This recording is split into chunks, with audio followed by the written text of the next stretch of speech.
Hello guys, so for today's video, we're going to make a simple vector art using EBS Paint.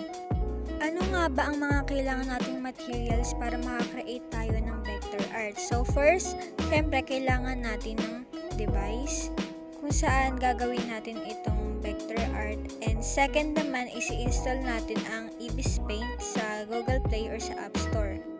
Third, yung gagamitin natin pang guhit, for example, stylus pen, and pwede na rin po yung daliri lang natin.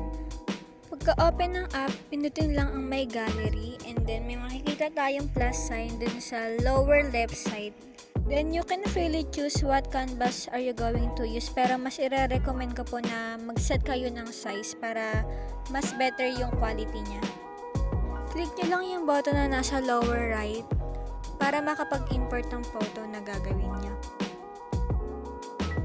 After ma-position na maayos yung picture, dito na magsisimula ang ating art. Unang-unang gagawin dito, kailangan natin mag-add ng layer na nasa ibabaw ng picture para maging visible yung layer. So, itong process ng pagkakasunod na to is nakadepende sa inyo, pero para sa akin, mas inuuna kong gawin yung hair. Gumamit ako ng eyedrop tool para makuha yung kulay. So, para ma-activate yung eyedrop tool, kailangan nyo lang gawin is i-long press yung desired na color na gusto nyong kunin. So, ang next step dito is ipili tayo ng brush. Ang pinili ko ay ang Deep Pen Hard. Then, punta tayo sa stabilizer. Make sure na naka-on yung force fade. Dito na mag-i-start ang ating pagguhit. So, kung mapapansin nyo, sinusundan ko lang yung strand ng hair.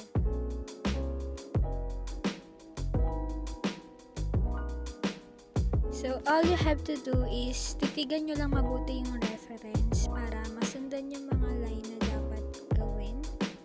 Bibilisan ko na yung process dito dahil pare-parehas na rin naman yung ginagawa ko.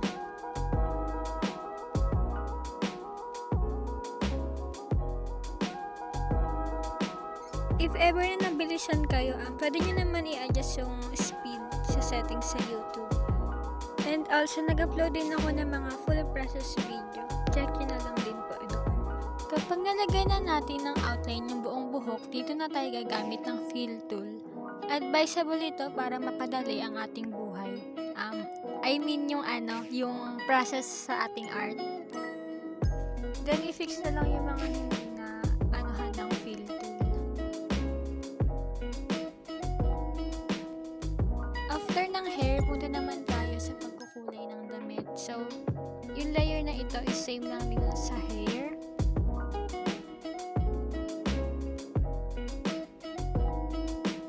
Sundan niyo lang rin ulit yung line dun sa damit. Actually, same process lang rin ito sa buhok. Basta, check nyo lang mabuti yung reference nyo. Ang ginawa ko rin dito is binabaan ko yung opacity ng pinakang image para makita ko kung ano yung ginagawa kong line.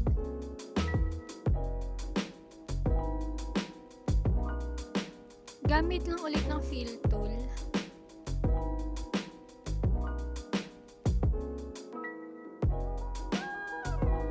So next, punta tayo sa ibang details ng damit. So make sure na nakapag-add ng layer and ilagay yung layer na yun sa baba ng layer ng damit and ng hair.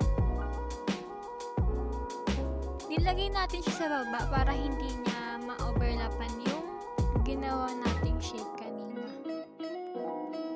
Add lang ulit ng layer para sa white part ng damit. Make sure na nasa ibaba ito nung naunang dalawang layer na ginawa natin kanina.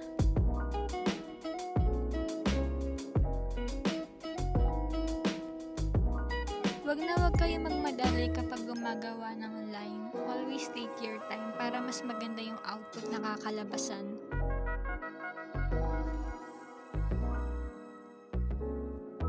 Punta naman tayo sa face. So, ayun. Color pick lang ulit. Isundan yung shape ng muka. And also, practice lang din lagi para magamay na rin yung pagguhit. So, here it is guys. Na-reach na yung end ng ating video. And sana may natutunan kayo. Hit like and subscribe. And also, thanks for watching my tutorial.